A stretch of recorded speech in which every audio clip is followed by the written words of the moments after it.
사도신경으로 우리 신앙을 고백하겠습니다.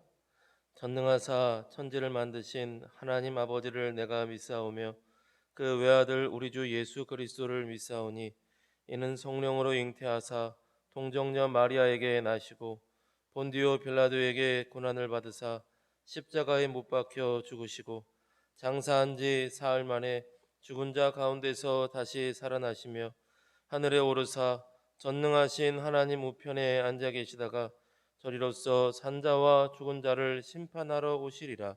성령을 믿사오며 거룩한 공회와 성도가 서로 교통하는 것과 죄를 사하여 주시는 것과 몸이 다시 사는 것과 영원히 사는 것을 믿사옵나이다. 아멘.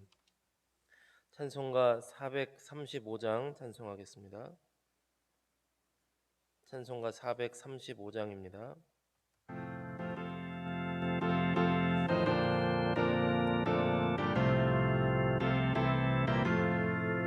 나의 영원하신 기업 생명보다 귀하다. 나의 갈 길 다가도록 나와 동행하소서. 주께로 가까이 주께로 가오니 다가도록 나와 동행하소서. 세상 부귀 아니란 것 모든 명예 버리고 험한 길을 가는 동안 나와 동행하소서. 주께로 가까이 주께로 나의 갈 길 다가도록 나와 서서. 어두운 골짝 지나가며 험한 바다 건너서 천국문에 이르도록 나와 동행하소서. 주께로 가까이 주께로 가오니 나의 갈 길 다가도록 나와 동행하소서.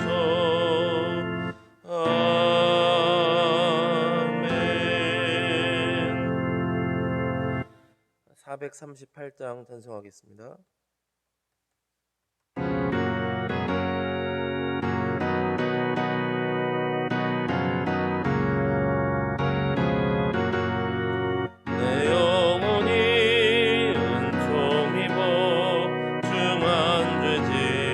걷고 보니 슬픔 많은 이 세상도 전국으로 가도다.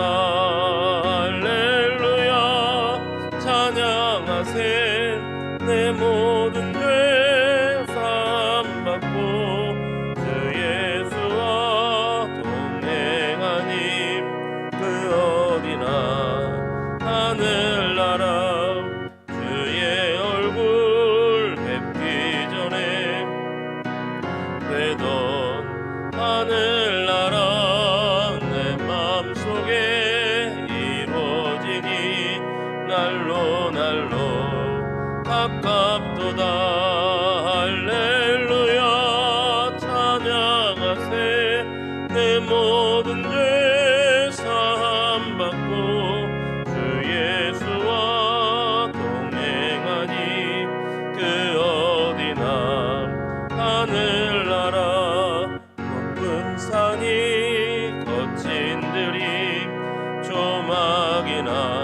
말씀은 출애굽기 25장 10절에서 22절 말씀 보겠습니다.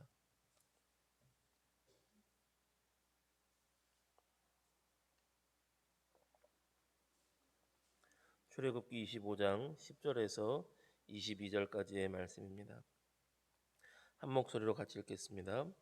그들은 조각목으로 궤를 짜되 길이는 2규빗 반, 너비는 1규빗 반, 높이는 1규빗 반이 되게 하고 너는 순금으로 그것을 싸되 그 안팎을 싸고 위쪽 가장자리로 돌아가며 금태를 두르고 금고리 넷을 부어 만들어 그 네 발에 달되 이쪽에 2고리 저쪽에 2고리를 달며 조각목으로 채를 만들어 금으로 싸고 그 채를 궤 양쪽 고리에 궤에서 궤를 매게 하며 채를 궤의 고리에 꿰는 대로 두고 빼내지 말지며 내가 내게 줄 증거판을 궤 속에 둘지며 순금으로 속죄소를 만들되 길이는 2규빗 반, 너비는 1규빗 반이 되게 하고 금으로 그룹 둘을 속죄소 두 끝에 쳐서 만들되 한 그룹은 이 끝에 또 한 그룹은 저 끝에 곧 속죄소 두 끝에 속죄소와 한 덩이로 연결할지며 그룹들은 그 날개를 높이 펴서 그 날개로 속죄소를 덮으며 그 얼굴을 서로 대하여 속죄소를 향하게 하고 속죄소를 궤 위에 얹고 내가 내게 줄 증거판을 궤 속에 넣으라. 거기서 내가 나와 만나고 속죄소 위 곧 증거궤 위에 있는 두 그룹 사이에서 내가 이스라엘 자손을 위하여 내게 명령할 모든 일을 가르치리라. 아멘. 법궤와 속죄소라는 제목으로 말씀의 은혜를 나누겠습니다. 출애굽기는 출애굽이라는 단어 때문에 이스라엘의 백성이 애굽을 탈출하는 이야기가 오직 그 이야기만 나와 있을 것 같은 그런 막연한 기대를 품게 되지만 사실은 큰 세 가지의 주제가 있습니다. 출애굽을 하게 되는 구원에 관한 메시지, 그리고 또 우리가 어제 또 24장에서도 보았던 것처럼 언약에 대한 메시지가 있고 또한 25장 이후에 성막에 관한 말씀을 주시면서 하나님의 임재 가운데 하나님을 경험하고 만나는 이야기가 또 이렇게 크게 세 가지의 주제로 이루어지게 됩니다. 24장에서 하나님께서 이스라엘 백성들과 언약하신 이후에 언약을 맺으시고 또한 25장에서 가장 먼저 주신 말씀이 성막에 관한 말씀입니다. 그리고 성막에 관한 말씀 중에서도 가장 먼저 가장 핵심되는 가장 중요한 중심부의 말씀을 주시는데 여러분 잘 아시는 것처럼 성막은 성소와 지성소로 나눠져 있습니다. 또한 그 지성소 안에 언약궤, 법궤가 있는데 하나님께서는 성막에 대한 말씀을 먼저 주시고 그리고 그 중에서도 법궤에 대한 말씀, 하나님의 임재와 또한 이스라엘 백성의 대속죄를 위한 법궤에 대한 말씀을 먼저 주십니다. 우리 법궤에 대해서 간략하게 설명되어 있는 말씀을 먼저 한번 보겠습니다. 우리 10절에서 16절 말씀 한번 같이 읽겠습니다. 다시 한번 읽어보겠습니다. 10절에서 16절입니다. 그들은 조각목으로 궤를 짜되 길이는 2규빗 반, 너비는 1규빗 반, 높이는 1규빗 반이 되게 하고 너는 순금으로 그것을 싸되 그 안팎을 싸고 위쪽 가장자리로 돌아가며 금태를 두르고 금고리 넷을 부어 만들어 그 네 발에 달되 이쪽에 2고리 저쪽에 2고리를 달며 조각목으로 채를 만들어 금으로 싸고 그 채를 궤 양쪽 고리에 꿰어서 궤를 매게 하며 채를 궤의 고리에 꿰는 대로 두고 빼내지 말지며 내가 내게 줄 증거판을 궤 속에 둘지며. 아멘. 법궤는 조각목으로 나무로 큰 상자를 만드는 것이었습니다. 상자를 만든 다음에 금으로 입히고 그리고 동그란 고리 2개를 양쪽에 달고 막대기 2개를 끼우라. 그러다면 금으로 씌워라라는 것이 내용입니다. 그런데 몇 규빗 이렇게 규빗의 단위로 하나님께서 말씀해 주십니다. 이것을 보면서 굉장히 꼼꼼하시구나, 굉장히 세밀하게 말씀하시는구나라는 것을 우리가 알 수 있습니다. 굉장히 관심 있는 일, 또 열정이 있는 일, 사랑이 있는 일, 애정이 있는 일에는 꼼꼼하고 세부적으로 생각을 하며 준비를 하게 됩니다. 관심 있는 일에는 관심이 없는 일에는 대충 그 정도 하지 뭐라고 하고 말겠지만 성막을 만드는 일에 또 법궤를 만드는 일에 규빗 단위로 아주 작은 단위로 하나님께서 이렇게 이렇게 저렇게 저렇게 계속 세부적인 세심하게 말씀하시는 것을 볼 수 있습니다. 그것은 그만큼 하나님께서 이스라엘 백성들을 또한 하나님의 백성들을 만나는 그 자리를 굉장히 큰 애정과 열정과 사랑으로 준비하고 계신다는 것입니다. 결혼식을 준비함에 있어서 대충대충 준비하는 사람은 많지 않을 것입니다.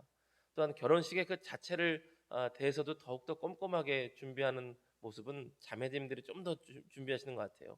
일생에 한 번뿐인 그 결혼식에 더욱더 아름답고 더욱더 멋지게 준비하기 위해서 꽃 하나 한 송이 한 송이까지도 색깔까지도 준비하신 모습들을 볼 수 있습니다. 그만큼 그것에 대한 애정과 열정이 있는 것이죠.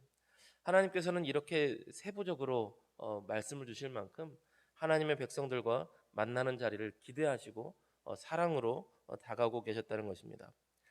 그런데 그 위에 이제 속죄소를 만듭니다. 속죄소는 뚜껑입니다. 우리 17절에서 22절까지 한번 다시 읽어보겠습니다. 17절에서 22절입니다. 시작.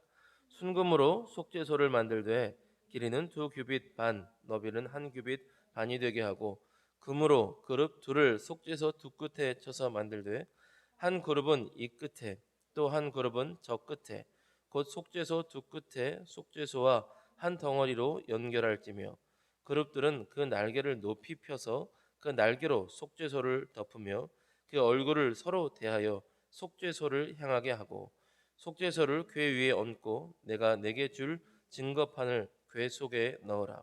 거기서 내가 너와 만나고 속죄소 위 곧 증거궤 위 있는 두 그룹 사이에서 내가 이스라엘 자손을 위하여 내게 명령할 모든 일을 내게 가르치리라.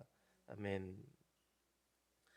아, 속죄소 그러면 또 어떤 장소와 같은 느낌으로 이제 우리가 한글 성경에서는 그렇게 느끼게 되는데 영어 성경은 되게 편하게 되어 있습니다. 그냥 뚜껑이에요, 뚜껑. 아크의 뚜껑이라고 되어 있는데 어, 그냥 뚜껑이지만 하나님께서는 굉장히 특별한 의미를 두어서 지금 만들게 하고 계십니다. 법궤의 뚜껑을 속죄소라 그러는데 그 뚜껑도 금으로 덮을 뿐만 아니라 뚜껑에 딱 연결되어서 속죄소에 연결되어서 두 그룹이 천사가 날개를 펴고 이 뚜껑을 덮고 있는 모양으로 되도록 하라고 그렇게 만들라고 하나님께서 명령하십니다. 그런데 이게 굉장히 특별한 의미가 22절 초반부에 보면 거기서 내가 너와 만나고라고 말씀을 하십니다. 하나님께서 우리가 보기엔 평범한 언약궤의 뚜껑이라고 생각할 수 있는데 거기서 만나겠다고 하십니다. 이후에 이제 이 속죄소가 어떤 역할이 되냐면 대속죄일에 이스라엘 백성의 온 열방에 또 온 이스라엘 백성의 죄를 대속할 때에 수수의 피를 그 속죄소에 뿌립니다. 속죄소에 뿌림으로 그 언약궤가 그 피가 언약궤를 다 덮게 해서 이스라엘 백성이 대속했다는 이스라엘 백성이 죄를 피값으로 덮었다는 상징적인 역할이 바로 속죄소에서 이루어지게 됩니다. 그리고 이 속죄소를 또 언약궤 안에 있는 지금은 이제 언약의 말씀 돌판만 있지만 후대에 가면 그냥 언약의 말씀이 아니 돌판이 아니라 깨진 돌비와 만나가 담긴 항아리와 또한 아론의 쌍난 지팡이를 담게 됩니다. 이 모든 것은 다 이스라엘 온 백성의 죄를 상징하는 것이죠. 그 이스라엘 온 백성의 죄를 대신하여서 속죄되었다는 대속의 은혜를 말씀하게 됩니다. 이것은 당연히 우리 주 예수 그리스도의 십자가 대속을 상징하고 또한 그것을 예표하는 일이 됩니다. 예수 그리스도께서 십자가에서 대신 죽으신 그 십자가의 자리, 그 피 흘림의 자리, 대속의 자리에서 하나님께서 만나 주시겠다는 것입니다. 여기서 한 가지 더 짚고 넘어가자면 구주 하나님께서는 천사가 이 속죄소를 날개로 덮게 하셨습니다. 이 두 천사의 날개가 덮인 것처럼 예수님께서 죽으셨던 그 무덤의 자리에 하나님께서는 두 천사가 그 자리에서 예수님의 부활을 맞이하도록 두 천사를 보내십니다.